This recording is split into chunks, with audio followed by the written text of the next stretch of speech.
4 सिर वाली चुड़ैल का कहर पूरे गांव में था। एक दिन चुड़ैल अपनी बाकी 2 बहनों के साथ शिकार पर निकली, लेकिन अचानक चुड़ैल की बहन उड़ते उड़ते बेहोश हो गई और जमीन पर आ गिरी। अरे ये क्या हुआ? मेरी बहन को अचानक बेहोश कैसे हो गई? लगता है ये कमजोर होती जा रही है। इसे अब ज्यादा गोश्त देना होगा। वो तो ठीक है, लेकिन अभी क्या करें? चुड़ैल बहनें काफी कोशिश करती हैं, लेकिन उनकी बहन नहीं उठती और अचानक सामने से आते हुए डॉक्टर को देख एक चुड़ैल चिल्लाकर कहती है, अरे वो देखो, डॉक्टर बाबू आ रहे हैं। इस पूरे गांव का इलाज यही करते हैं। जब भी कोई बीमार, खांसी, बुखार हो जाता है या फिर कोई बड़ी बीमारी में फंस जाता है। अच्छा, तो ये डॉक्टर है, इसे पकड़ कर ले आती हूँ। चुड़ैल डॉक्टर को पकड़कर अपनी बहन के पास ले आती है। डॉक्टर मदद की बहुत गुहार लगाता है। छोड़ो मुझे, कौन हो तुम? अरे छोड़ो मुझे, चुड़ैल चुड़ैल, कोई है, मुझे बचाओ। जल्दी से मेरी बहन का इलाज करो, इसे पहले जैसा ठीक कर दो, नहीं तो मैं तुम्हारी जान ले लूंगी। डॉक्टर चुड़ैल का इलाज करता है। कुछ ही देर में बेहोश चुड़ैल को होश आ जाता है और वो खड़ी हो जाती है। डॉक्टर जान बचाकर भागने लगता है। ऐसे कैसे जाने दूं? तुमने अभी तो कहा ना, इसका पेट बिल्कुल खाली है। तो चलो, आज हम तुम्हें खाकर ही अपनी भूख मिटाते हैं। छोड़ो मुझे, अरे छोड़ो मुझे, चुड़ैल चुड़ैल, कोई है, मुझे बचाओ। डॉक्टर जान बचाकर भागने लगता है और चुड़ैलें उसका पीछा करने लगती हैं। भागते भागते अचानक डॉक्टर की नजर गांव के मंदिर पर पड़ती है और वो मंदिर में घुस जाता है। बाहर आजा डॉक्टर, कब तक रहेगा मंदिर में? अब भी तू बाहर आएगा तो हमारा भोजन जरूर बनेगा, याद रखना, तुझे छोड़ने वाले नहीं। डॉक्टर डर जाता है। मंदिर का पुजारी चुड़ैलों की आवाज सुनकर डॉक्टर की मदद के लिए आता है। तब तक डॉक्टर पुजारी को सारी घटना बताता है। लगता है अब ये नहीं सुनेंगी, इन चुड़ैलों को भगाना बहुत जरूरी है। पुजारी मंदिर में होते हवन की राख को चुड़ैलों पर फेंक देता है। चुड़ैलें भस्म हो जाती हैं और पूरे गांव को उन चुड़ैलों से मुक्ति मिल जाती है। डॉक्टर पुजारी का धन्यवाद करता है और खुशी खुशी अपने घर चला जाता है। भूतिया भैंस का बदला। सखाराम के पास एक काले रंग की भैंस थी, जिसका दूध वो घर घर जाकर बेचता था। एक दिन सखाराम ने अपने दोस्त पुष्कर को देखा, जो एक नई भैंस खरीद कर लाया था। सखाराम ने पूछा, ये तो नई भैंसिया लगती है। कमाल है रे पुष्कर, हमारा तो घर चलाना भी मुश्किल होता जा रहा है और तू नई भैंस ले आया, वो कैसे? मुझे भी तो बता। अरे भाई, बड़ी सीधी सी बात है। तुम अपनी भैंस का दूध आधा उसके बछड़े को पिला देते हो तो तुम्हें क्या बचेगा? वो देखो मेरी भैंस का बछड़ा, उसे मैं इतना दूध पीने ही नहीं देता, बल्कि उसे उसकी माँ तक जाने ही नहीं देता। और हाँ, ये देखो, मैं शहर से दवाई भी लाया हूँ। इसे अगर चारे में डालकर भैंस को दोगे तो 4 गुना दूध देगी, और वो भी बिना परेशान किए। सखाराम भी ठीक वैसा ही करता है और अब उसे भी काफी मुनाफा होने लगता है।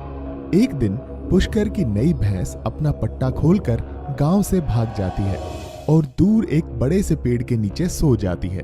उसी पेड़ पर एक खतरनाक चुड़ैल रहती थी। उसने भैंस को अपने वश में किया और उसके ऊपर जाकर बैठ गई।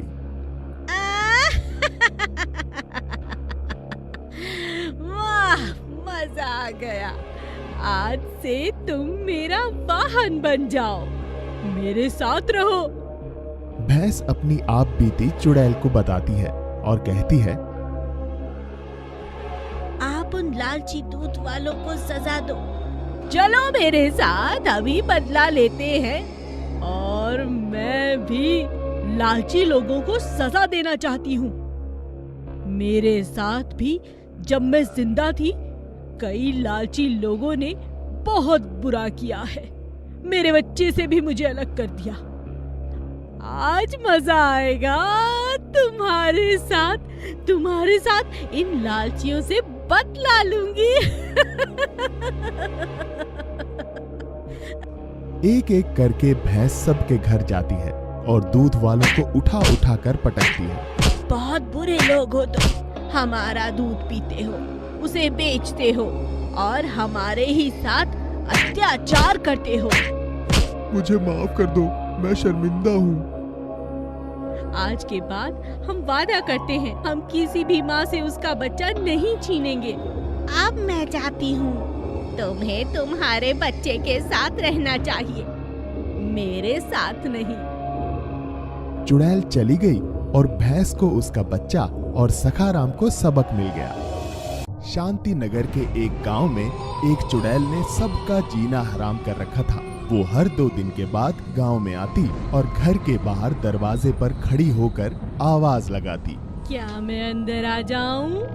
जो लोग डर जाते और बड़बड़ाने लगते या पूछते कौन है दरवाजे पर, ऐसा पूछने वालों को वो अपने साथ लेकर चली जाती। उसी गांव में आशा अपने सास, ससुर और ननद के साथ रहती थी। आशा की सास और ननद घर का सारा काम उससे करवाते और खुद आराम करते। अरे ओ आशा, कहाँ मर गई? सारा दिन कपड़े ही धोती रहेगी या खाना भी पकाएगी?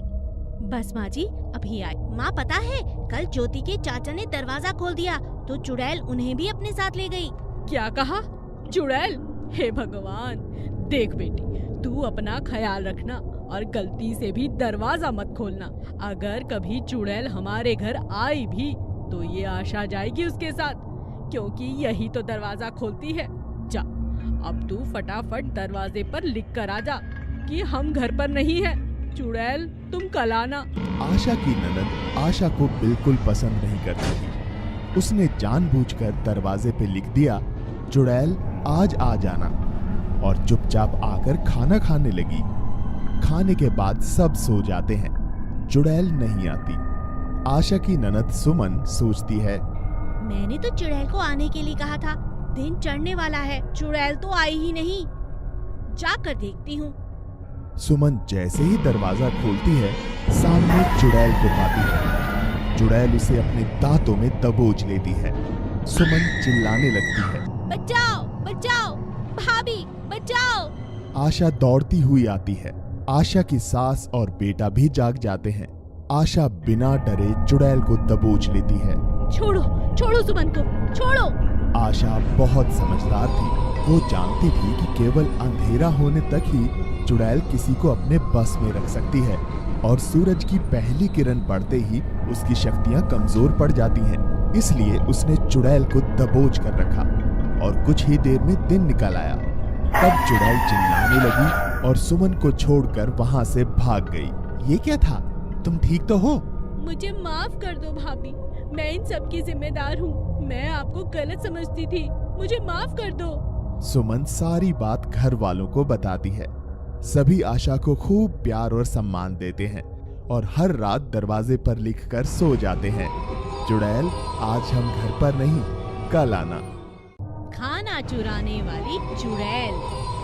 भोरगढ़ के लोग पिछले 1 साल से एक अजीब सी समस्या से जूझ रहे थे। कोई उनका खाना चुरा रहा था। गांव वालों को मालूम नहीं था कि असल में वो एक चुड़ैल थी जो उनका खाना उठाकर ले जाती थी। पुलिस को जब इन चोरियों की खबर हुई तो उन्होंने इंस्पेक्टर जीत सिंह को उस गांव में भेजा। आप सब लोग एक एक करके बताइए कि ये सब कैसे और कब शुरू हुआ। अरे साहब, होना क्या है, मैं एक दिन जब दोपहर को खाना खाने घर आया तो देखा कि रसोई से खाना हवा में उड़ता हुआ गायब हो रहा है। क्या आप में से किसी ने खाना उठाने वाले को नहीं देखा? अरे सब देखा होता तो आपको क्यों बुलाते?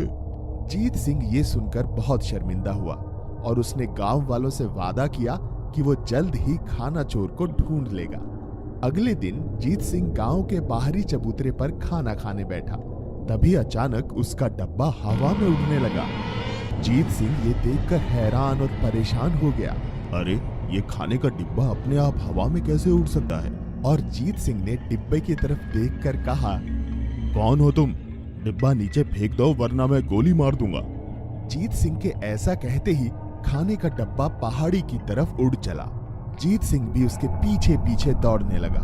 जीत सिंह पहाड़ी के पीछे पहुंचा तो उसने देखा कि वहां एक छोटा सा पानी का तालाब है और उसी तालाब के किनारे सभी गांव वालों के खाली बर्तन, थालियां, कड़ाही, पतीले आदि पड़े थे। कौन है यहाँ? बाहर निकलो, तभी पानी में से एक चुड़ैल हंसते हुए बाहर निकलती है। कौन हो तुम? इस तरह गांव वालों का खाना क्यों चुरा रही हो? मैं गांव वालों से बदला लेने के लिए कर रही हूँ। गांव वालों ने मुझे जीते जी खाने को कुछ नहीं दिया। मैं सबसे मांगती रही, मुझे एक रोटी तक किसी गांव वाले ने नहीं दी। और जब मैं भूखी प्यासी इस तालाब से पानी पीने लगी तो कमजोरी के कारण यहीं गिरकर डूबकर मर गई और मेरी आत्मा को शांति नहीं मिली और मैं चुड़ैल बनकर आ गई इन गांव वालों से बदला लेने। जीत सिंह सरपंच और कुछ गांव वालों को लेकर वहां जाता है और उन्हें सारी बात बताता है। सभी गांव वाले तालाब वाली चुड़ैल से माफी मांगते हैं। तुम सबको एक वादा करना होगा कि इस गांव में कभी कोई भूखा नहीं रहेगा। हमें माफ कर दो। अब हम वादा करते हैं कि गांव में कभी किसी को भूखा नहीं रहने देंगे। ये सुनकर चुड़ैल वहां से चली जाती है और गांव वालों को खाना चुराने वाली चुड़ैल से छुटकारा मिल जाता है।